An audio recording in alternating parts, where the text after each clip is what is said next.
ബാഗിൽ ഇട്ടു കൊടുക്കേ.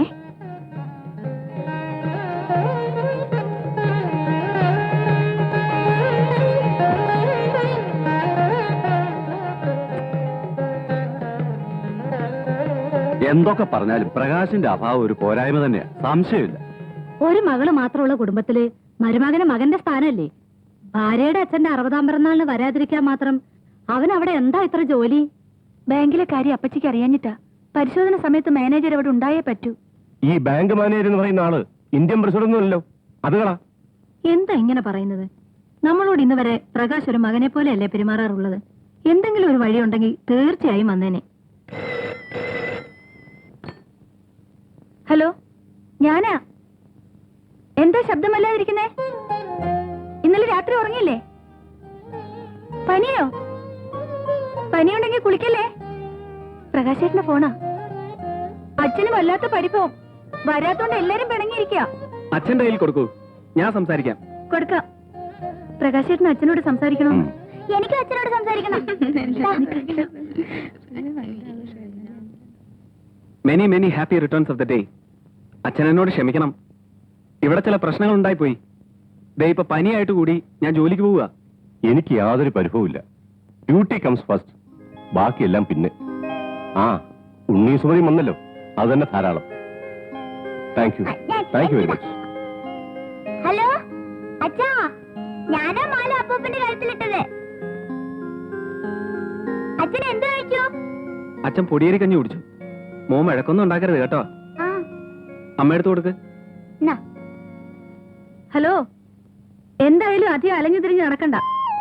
റീജിയണൽ മാനേജറോട് കാര്യം പറയണം. എന്തായാലും മൂക്കി എത്തുവോ? ആ, പിന്നൊരു കാര്യം, എനിക്കിവിടെ ഒരാഴ്ച നിൽക്കേണ്ടി വരും. അച്ഛൻ എന്റെ പേരിൽ ഒരു വസ്തു എഴുതിക്കുന്നു. നിൽക്കാമെന്ന് പറയട്ടെ? ഇതാ ഞാൻ ഇങ്ങോട്ട് വരാത്തെ. ഞാൻ ഇങ്ങോട്ട് വന്നിട്ട് ഒരു ദിവസമല്ലേ ആയുള്ളൂ, അതിനിടയ്ക്ക് സൂക്കേട് വരുത്തി വെച്ചു. ഇനി അങ്ങോട്ട് ചെല്ലുന്നവരെ എനിക്കൊരു മനസ്സമാധാനമില്ല. സാരമില്ല മോളെ, വെറും പനിയല്ലേ. ഏതായാലും നീ ആ രജിസ്ട്രേഷൻ കഴിഞ്ഞിട്ട് പോയാ മതി.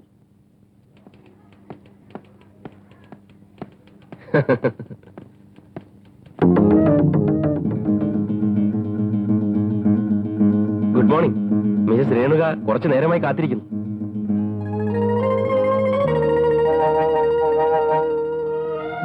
ഞാൻ വാക്ക് പാലിക്കാൻ വന്നതാണ്. ഇതാ 10 ലക്ഷത്തിന്റെ ചെക്ക്. ഫോം എല്ലാം ഞാൻ പൂരിപ്പിച്ചു, ഫോർമാലിറ്റീസ് എല്ലാം കഴിഞ്ഞു. പക്ഷെ ചെക്ക് നേരിട്ട് മിസ്റ്റർ പ്രകാശിനെ ഏൽപ്പിക്കണമെന്ന് മിസസ് രേണുകയ്ക്ക് ഒരേ നിർബന്ധം. Thank U.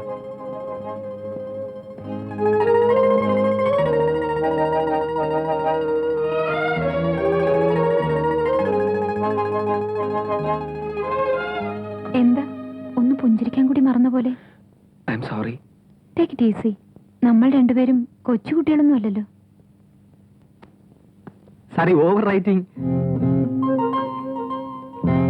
സാരമില്ലല്ലേ sir?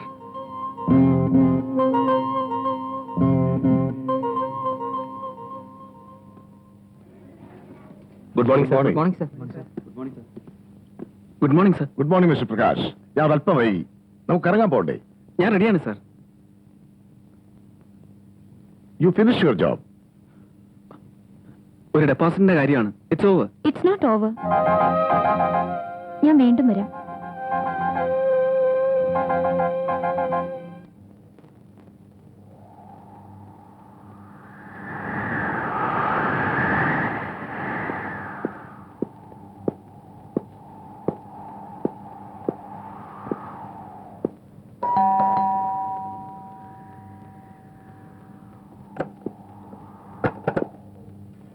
Mrs Renuka ഇല്ലേ? ഉണ്ട്, വിളിക്കാം. ആരാ? കണ്ടിട്ട് പരിചയം തോന്നില്ല. എന്റെ പേര് പ്രകാശ്. മിസ്സസ് രേണുകയെ ഒന്ന് കാണേണ്ട അത്യാവശ്യം ഉണ്ടായിരുന്നു. രാവിലെ ബാങ്കിൽ പോണമെന്നും പറഞ്ഞ് കാറും എടുത്തോണ്ട് പോയതാ. ഉച്ചയൂണ് കഴിഞ്ഞപ്പോ ഒരു പനിയുടെ ലക്ഷണം ഉണ്ടെന്നും പറഞ്ഞ് കേറി കിടക്കുകയും ചെയ്തു. ചേച്ചിക്ക് നല്ല തലവേദന, അകത്തേക്ക് ചെല്ലാൻ പറഞ്ഞു.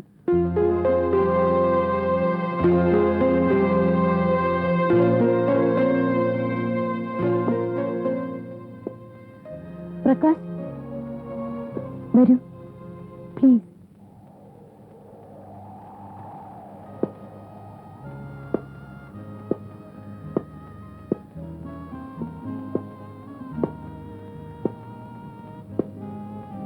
ഇവിടെ ഒരാളുടെ പനി പെട്ടെന്ന് മാറിയത് വെറുതെ അല്ല.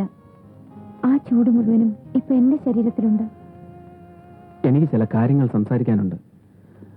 ദയവ് ചെയ്ത് രേണുക ഞാൻ പറയുന്നത് കേൾക്കണം. പ്രകാശിന്റെ ശബ്ദം എത്ര കേട്ടാൽ എനിക്ക് മതി വരില്ല. ഈ രീതിയിൽ നമ്മുടെ സംഭാഷണം മുമ്പോട്ട് കൊണ്ടുപോകാൻ എനിക്ക് ആഗ്രഹമില്ല. ഇന്നലെ ഞാനൊരു വിഡ്ഢിയെ പോലെ പെരുമാറി. ഞാൻ എൻ്റെ ഭാര്യയെ ജീവനേക്കാൾ ഉപരി സ്നേഹിക്കുന്നു. ഞാനും എൻ്റെ ഭാര്യയും എൻ്റെ കൊച്ചു മോനും അടങ്ങുന്ന എൻ്റെ കുടുംബം ഒരു കൊച്ചു സ്വർഗമാണ്. അത് തകരാൻ പാടില്ല. ഇനി നമ്മൾ തമ്മിൽ കാണുന്നത് സുഹൃത്തുക്കളായി മാത്രമായിരിക്കണം. ഒരു തെറ്റ് നമുക്ക് രണ്ടുപേർക്കും പറ്റി, അത് ആവർത്തിക്കരുത്. പ്രകാശിന് അത് തെറ്റായി തോന്നുന്നു. എന്നെ സംബന്ധിച്ചാണെങ്കിൽ ഞാൻ ജീവിതത്തിൽ ചെയ്ത ഏറ്റവും വലിയ ശരിയാണത്.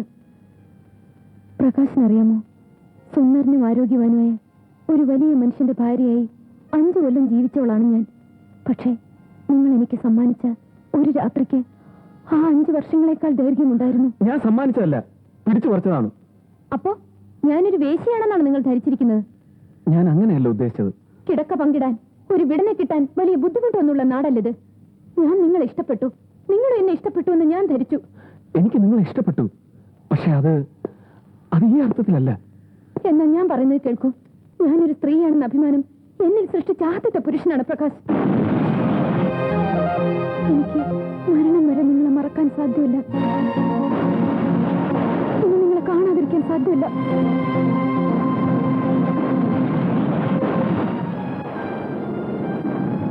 പ്രകാശിനെ വിവാഹം കഴിക്കണമെന്ന് ഞാൻ പറയില്ല. നിങ്ങൾക്ക് നിങ്ങളുടെ കൊച്ചു സ്വർഗത്തിൽ തന്നെ കഴിയാം. പക്ഷേ ഈ കിടപ്പറയിൽ ഒരു തടവുകാരിയെ പോലെ കഴിയുന്ന എനിക്ക് സ്വപ്നം കാണാൻ വല്ലപ്പോഴെങ്കിലും ഒരു അവസരം തരണം. അത് മാത്രം മതി. ഇനി ഞാനിവിടെ നിൽക്കുന്നതിൽ അർത്ഥമില്ല. ഒരു കാമുകിയുടെ വെപ്പാട്ടിയുടെ ആവശ്യം എനിക്കില്ല. ഞാൻ പോകുന്നു.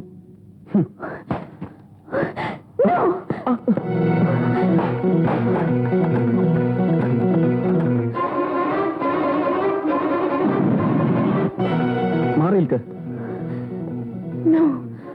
എനിക്ക് പോണം. ഈ ഭ്രാന്തിന് കൂട്ടേൽക്കാൻ എന്നെ കിട്ടില്ല.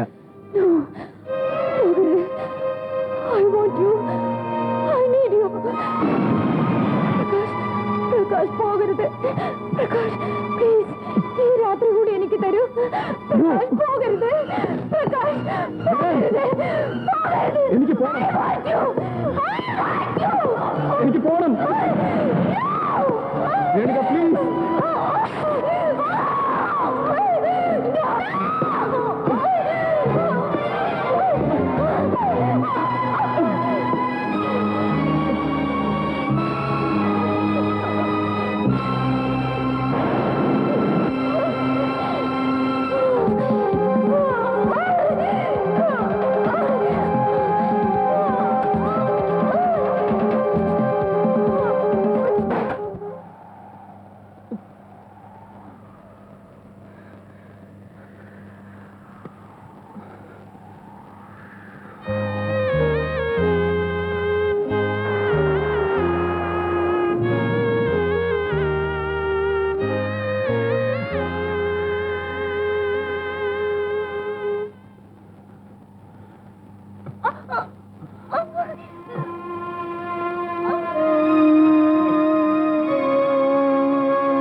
എന്നോട് ക്ഷമിക്കൂ. ശരിക്കും ഞാനൊരു ഭ്രാന്തിയെ പറഞ്ഞത്. അതിന് ഞാൻ തന്നെ എനിക്ക് ശിക്ഷ നൽകി.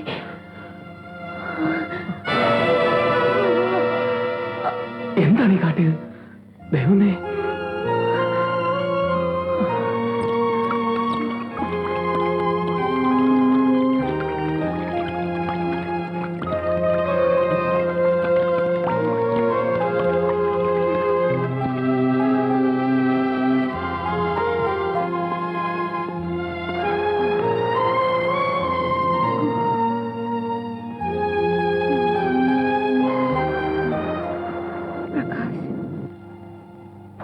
അറിയിക്കരുത്, ആരും അറിയരുത്.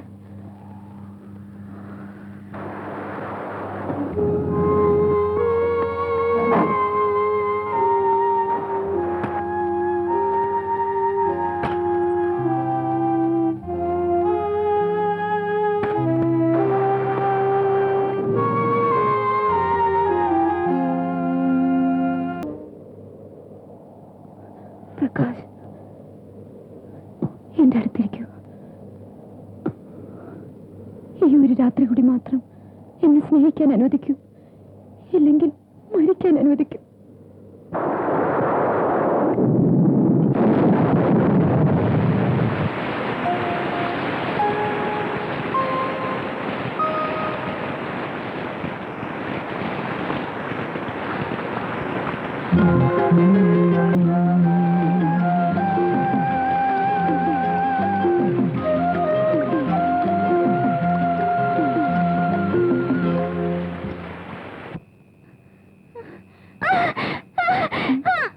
എന്താ നീ എന്തിനാ കരയുന്നത്?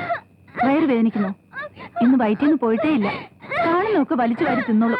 കരയണ്ട, കാര്യം പറ, എന്താ വേണ്ടേ? എടാ, നിനക്ക് എന്ത് വേണോന്ന്? എനിക്കിനി ദേഷ്യം വരും കേട്ടോ. നീ അവനെ വഴക്ക് പറയാതെ സുമതി. കുഞ്ഞു വല്ല ദുസ്വപ്നം കണ്ടു കാണും. നിനക്ക് ദേഷ്യം കുറെ കൂടുതലാ. മോനിങ്ങി വാ. മോൻ എന്തിനാ കരയുന്നേ? അമ്മൂമ്മയോട് പറ. അയ്യേ, അത് സ്വപ്നമല്ലേ? ഞാൻ പറഞ്ഞില്ലേ കുഞ്ഞു സ്വപ്നം കണ്ടതാണെന്ന്. അത് 3-4 ദിവസം കഴിഞ്ഞ് അപ്പൂപ്പൻ മോനെയും അമ്മയും കാറിൽ അച്ഛന്റെ അടുത്ത് കൊണ്ടുവന്നാക്കും. നീ അവനൊന്ന് ഫോൺ ചെയ്ത് നോക്ക്. അവൻ അച്ഛനോട് സംസാരിക്കട്ടെ. ഈ രാത്രി സമയത്ത് ഉറങ്ങുന്ന മനുഷ്യരെ ബുദ്ധിമുട്ടിക്കേണ്ട ആവശ്യമുണ്ടോ? നമുക്കൊന്ന് വിളിച്ചു നോക്കാമേ. എന്താ ഇവൻ ഇങ്ങനെ ഒരു സ്വപ്നം കാണാൻ? എന്റെ ഈശ്വര, തുടങ്ങി അവിടെ ഒരു ഭാവനാവിലാസം. ഇങ്ങനെ ഒരു തൊട്ടാവാടി കുടുംബം.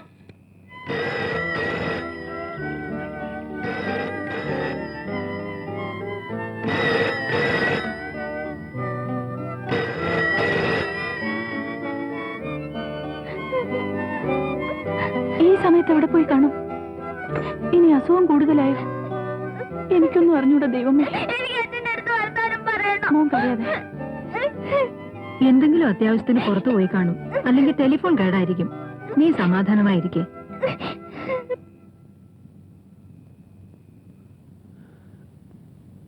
പ്ലീസ്, ഞാൻ പോട്ടെ.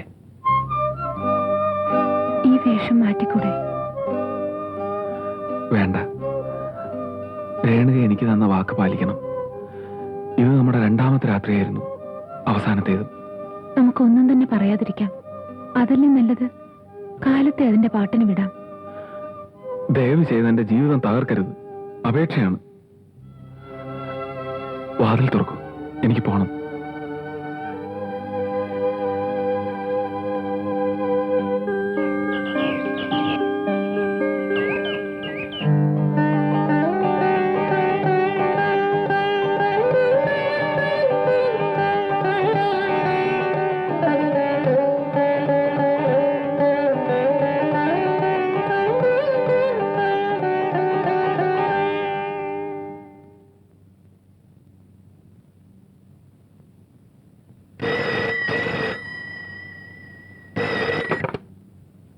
ഹലോ, പ്രകാശേട്ടനാണോ? നല്ല പാർട്ടിയാ. ഇന്നലെ അർദ്ധരാത്രി എവിടെ പോയിരുന്നു? അത് പിന്നെ ഞാന് പുറത്ത്. ഞാൻ 2-3 പ്രാവശ്യം വിളിച്ചു. എന്തൊരു നിർബന്ധം ഉണ്ണിക്ക്. പാതിരയൊക്കെ എണീറ്റിരുന്ന് ഒറ്റ കരച്ചിൽ, അച്ഛൻ്റെ അടുത്ത് പോണോന്നും പറഞ്ഞ്. ഇന്നലെ റീജിയണൽ മാനേജർ മടങ്ങിപ്പോയി. അങ്ങേരെ ട്രെയിൻ കയറ്റി അയച്ചിട്ട് ഞാനും ജെയിംസും കൂടി ഒന്ന് കറങ്ങി. അർദ്ധരാത്രി വരെ കാർ ഓടിച്ചെന്ന് ചുരുക്കം. ഏതായാലും ജെയിംസിന്റെ കൂടെയുള്ള കറക്കം വേണ്ട കേട്ടോ. നീ മോനെ വിളിക്കേ. ഉണ്ണി, ഉണ്ണി, ഉണ്ണി, മോനെ, മോനെ ഉണ്ണി. എടാ, ദേ അച്ഛൻ ഫോണില്. ചെല്ല്, പതുക്കെ പതുക്കെ. ഹലോ, അച്ഛനാണോ? അച്ഛൻ എന്താ ഇന്നലെ രാത്രി വിളിക്കാഞ്ഞത്? ഞാൻ ഇന്നലെ അച്ഛനെ സ്വപ്നം കണ്ടു.